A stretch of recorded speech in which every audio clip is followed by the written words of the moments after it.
अरे इतना शौक मत रखो वृंदावन की गलियों में जाने का। इतना शौक मत रखो वृंदावन की गलियों में जाने का। कसम से रास्ता नहीं है वापस आने का। चाचा की बहन देवकी का विवाह कंस ने वसुदेव जी के साथ किया और जैसे ही विवाह हुआ, विवाह करके इतना उसको प्रेम अपने आप ही विदा करने जा रहा था, तभी आकाशवाणी हो गई। देवताओं ने कह दिया, बोले कि जिस बहन को तुम विदा करने जा रहे हो इसी का 8वां गर्भ तुम्हारा काल होगा कंस। जिस बहन को विदा करने जा रहा है, जिस बहन का कन्यादान किया, उसी के केश पकड़ लिए, तलवार निकाल करके जैसे ही वध करने लगा, वसुदेव जी ने चरण पकड़े। इससे तुम्हारा काल नहीं है, इसके पुत्रों से काल है। मैं वचन देता हूं जितने बालक होंगे सब तुमको दूंगा। तुम चाहो तो हमको बंदी बना लो, हम कहीं नहीं जाएंगे।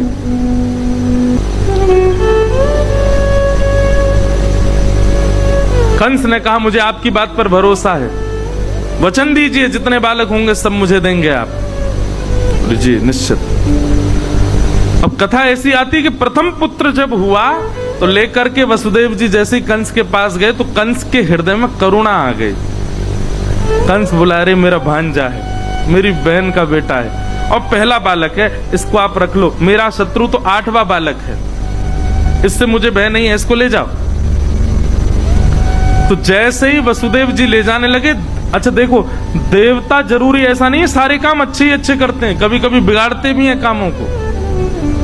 देवताओं ने कहा, बोले नारद जी, कंस की बुद्धि तो हमको सुधरी सुधरी सी दिखाई दे रही है, और कहीं कंस सुधर गया तो भगवान अपना आना स्थगित ना कर दें, आप जाके इसकी बुद्धि बिगाड़ो। और नारद जी ने आकर के कंस से कहा, बोले अरे तुमने पहले बालक को क्यों छोड़ दिया? बोले 8वां बालक काल है ना। बोले कि पहले से 8वां कोई भी मार सकता है तुमको।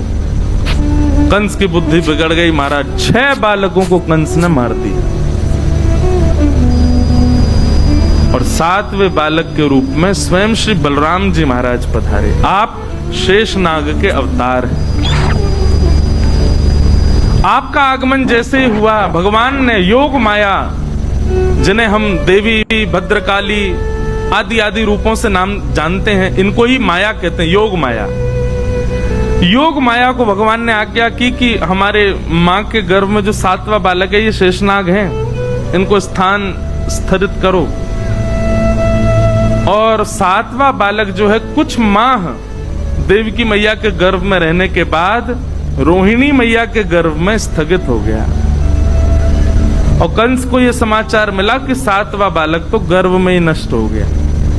अब आ रहे हैं 8वें बालक। कंस ने महाराज सेना बढ़ा दी, ताले बढ़ा दिए, सब व्यवस्था कर दी, कहीं से भी बच के भागने ना पाए। जिस दिन से ठाकुर जी गर्भ में आए, देवकी मैया इतनी सुंदर लगती हैं, इतनी प्यारी लगती हैं, भागवत में वर्णन है। तो कंस की स्थिति क्या हो गई? राक्षस है लेकिन रोज देवकी को देखता है और देवकी जी को देख करके उसके नेत्र सजल हो जाते हैं, मन में भाव आ जाता है, मुस्कुराने लगता है, प्रेम। पहले ही बोल के आता मंत्रियों को, जैसे मैं रोने लगूं मुझे खींच लाना वहां से। पता नहीं क्या हो गया, देवकी को देख के बड़ा भाव आता है। तब मंत्री बोले, इसके गर्भ में मायावी बालक है, वो आपको दयालु बना रहा है ताकि आप उसको ना मारो और वो आपका वध कर दे। बोला हाँ सही कह रहे हो तुम, यही बात है। भादों का महीना, अष्टमी तिथि,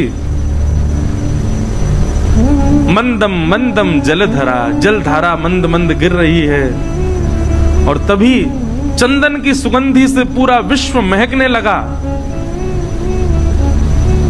कंस के कारागृह में, मथुरा में देवकी मैया और वसुदेव जी हाथ जोड़ करके भगवान की प्रार्थना कर रहे हैं और तभी देवकी मैया के गर्भ से एक दिव्य तेज प्रकट हुआ, अद्भुत तेज प्रकट हुआ और उस तेज पुंज के विश्राम होते ही शंख चक्र गदा पद्मधारी श्रीमन नारायण श्री बाल कृष्ण प्रभु प्रकट हो गए। बोल बाल कृष्ण लाल की। अब अपने चित्त में दर्शन करो, ठाकुर जी की प्रकट होते ही झांकी कैसी है। तो कह रहे हैं तमद्भुतम बालकम, बालकम। ठाकुर जी छोटे से बालक ही हैं लेकिन अद्भुत बालक हैं। बोले भैया अद्भुत बालक कैसे हो गया? बोले क्योंकि ठाकुर जी की 2 भुजाएं नहीं थी जब प्रकट हुए, 4 भुजा वाले ठाकुर जी प्रकट हुए। और अद्भुत बालक क्यों है? बोले चार भुजाएं भी खाली नहीं है, शंख चक्र गदा पद्म गर्भ से ही लेकर के ठाकुर जी प्रकट हुए हैं। बिल्कुल भी बड़े ठाकुर जी के स्वरूप का चिंतन मत करना, छोटे से लाल जी ही चतुर्भुज रूप में है।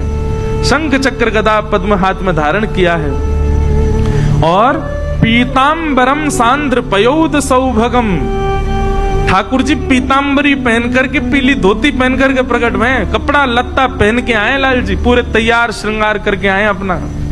और गल सौभ कौस्तुभम, गले में कौस्तुभ मणि पहन रखी है। और छोटे से ही नन्हे से गोपाल जी हैं, कोई बड़े रूप में प्रकट नहीं हुए। बोल बाल कृष्ण लाल की। दर्शन हुए सबको? कभी कभी मन होता है नेक्स्ट से गोपाल जी उन्हीं की चार भुजा हूं, यो पेट निकल रहा नेक्स्ट से बाहर, गद मदरा से हाथ गोल मटोल लाल जी, चार भुजा, गद मदरा से पाम, गोल गोल गाल और चार भुजा वाले दो दतुइयां निकल रही हैं। वैसे तो जन्म लिए दांत नहीं थे ठाकुर जी के, होते तो वर्णन आता कि दांत थे, पोपले ही भये लाल जी।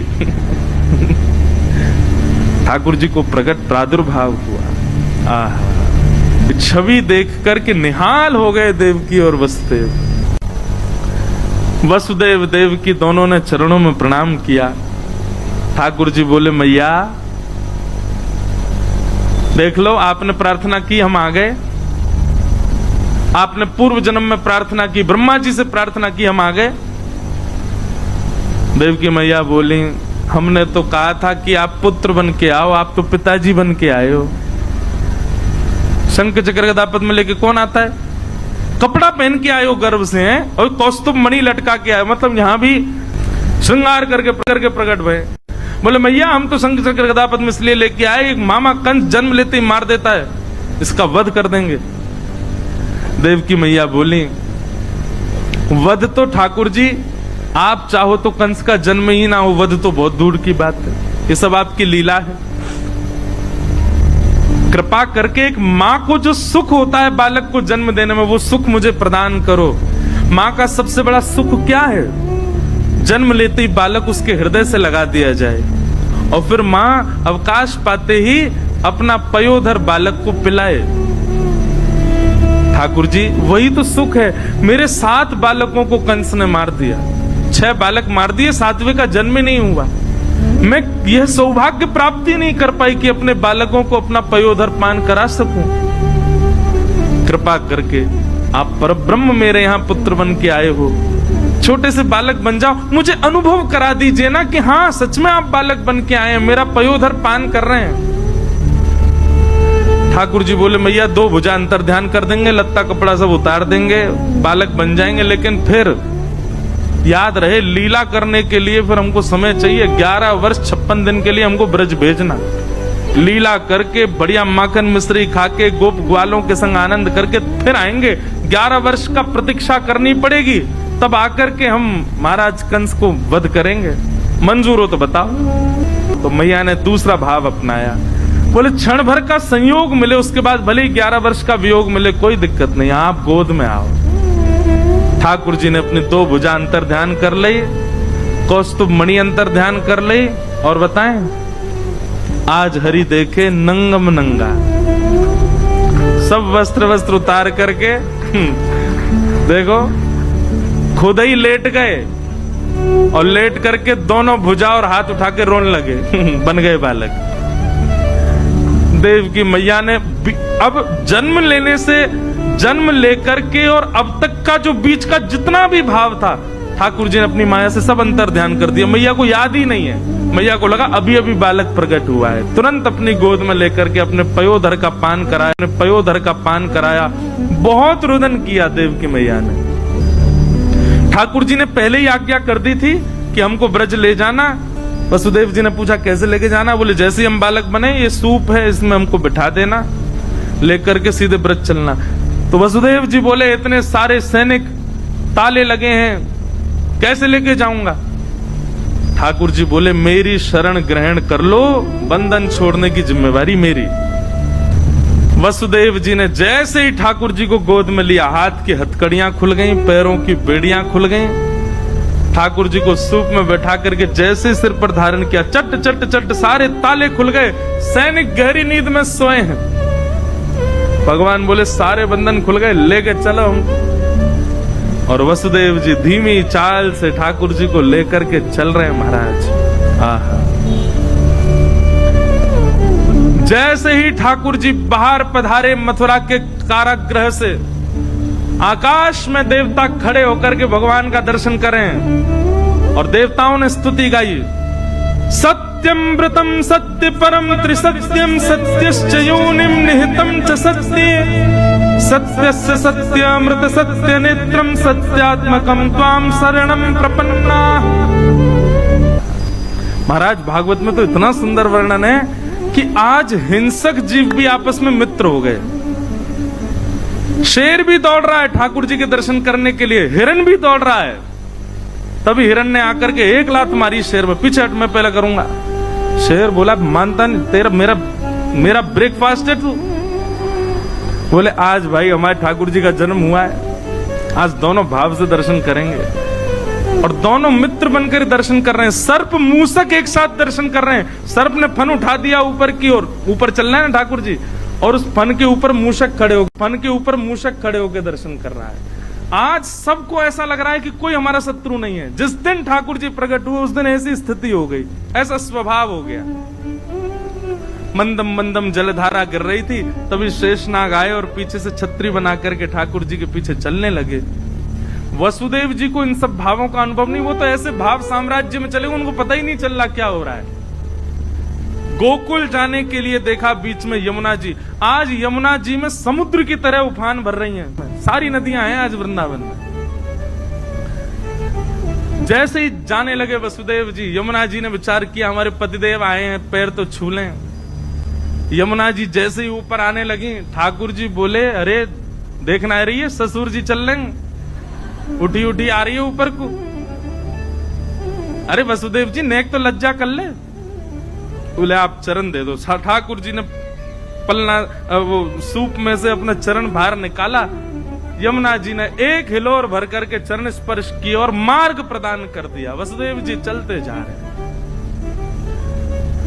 गोकुल पहुंचे। वसुदेव जी जैसे ही पहुंचे, लाली को लेकर के वसुदेव जी वहां से मथुरा को प्रस्थान कर गए।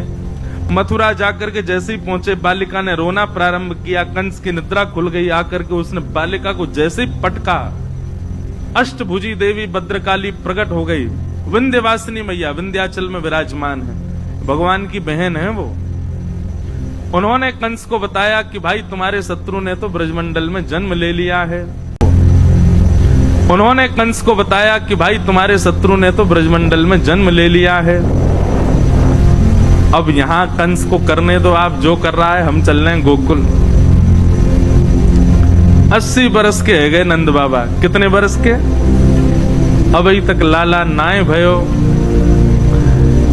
पर पतो ना क्यों अब की बार सबन को ऐसा लगन लगो कि अब के लाला होएगो। अब के तो नंद बाबा के लाला होएगो ही होएगो। आहा, नंद बाबा की दो बहन है, नंदा और सुनंदा।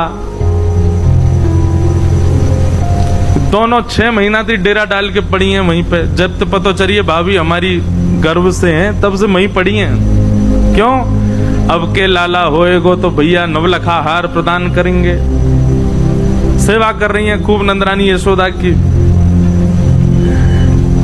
आज सुबह को समय है गयो, सूर्य उदय है गयो, लेकिन अभी तक यशोदा मैया उठी नहीं। जो ब्रह्म मुहूर्त में उठ जाए अभी तक ना जगी।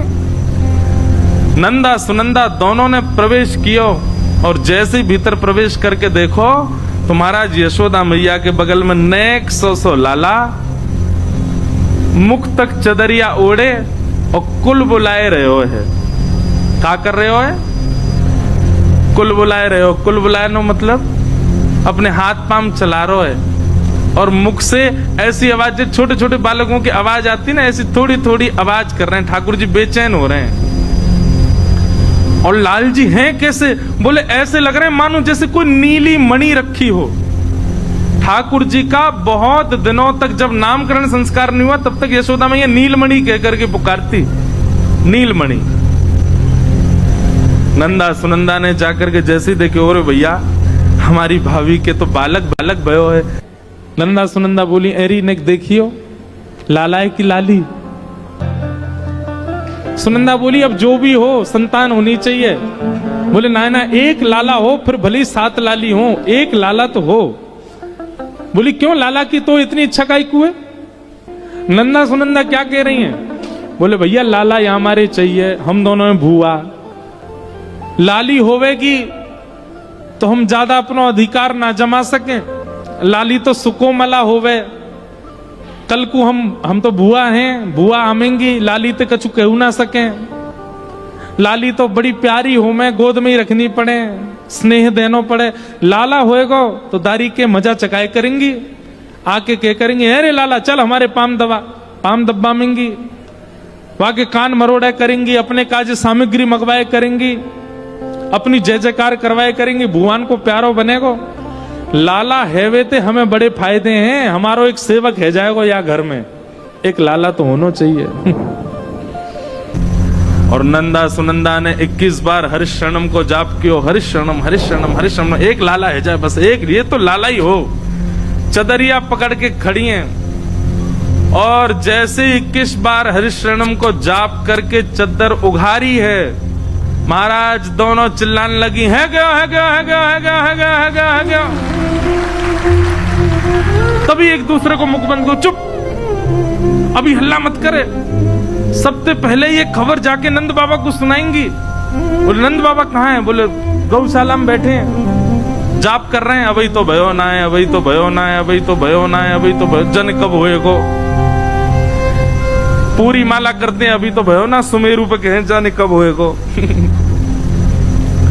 नंदा सुनंदा उछलती कूदती दौड़ती, भाई बस नेत्रन से आंसू गिर रहे हैं, बोल नहीं रही है। बीच में कोई, अरे नंदा कहाँ भयो, अब कैसे बोले, पहले जाके तो भैया को बतानी है।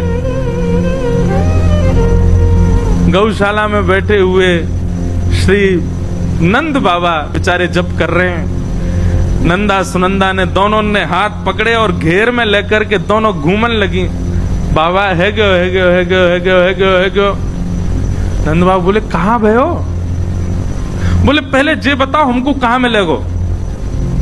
बाबा बोले पहले तू बता तो कहाँ भयो। नहीं नहीं नहीं, पहले जे बताओ हमको कहाँ मिलेगो। बोले तू जो कहेगी सो दूंगा, पहले बता भयो का। नंदा सुनंदा भाव में भर गई, नेत्रों से अविरल अश्रुधार गिर रही है और दोनों नंद बाबा से कह रही हैं, भैया आपने इतनो यज्ञ कियो, इतनो जप कियो, इतनो दान पुण्य कियो, ब्रजवासीन की सेवा करी, इन सब के फलस्वरूप आपके घर नीलमणि जैसो लाला भयो है, बधाई हो। आहा, नंद बाबा ने जैसे ही सुनी लाला भयो, पहले तो बाबा अनकॉन्शियस है गए, होश ही नहीं है, कहां पैर रख रहे हैं, कहां बैठ रहे हैं। नेत्रन से अविरल अश्रुधार गिर रही है। बोले सही बता बहन। बोले हाँ बाबा, अब रो मत, अब जल्दी तैयार है जाओ, जल्दी आओ, बधाई गाएंगे, उत्सव मनाएंगे, पूरे ब्रजमंडल में न्योता करेंगे। नंद बाबा ने कछु ब्रजवासी बुलाए और कही, भैया सवन ते जाके क्या अपने सब चूल्हे बुझा दें, अब तो सवन को भोजन नंद भवन में होगा, सबको जाके बताए दियो नंद भवन में लाला भयो है।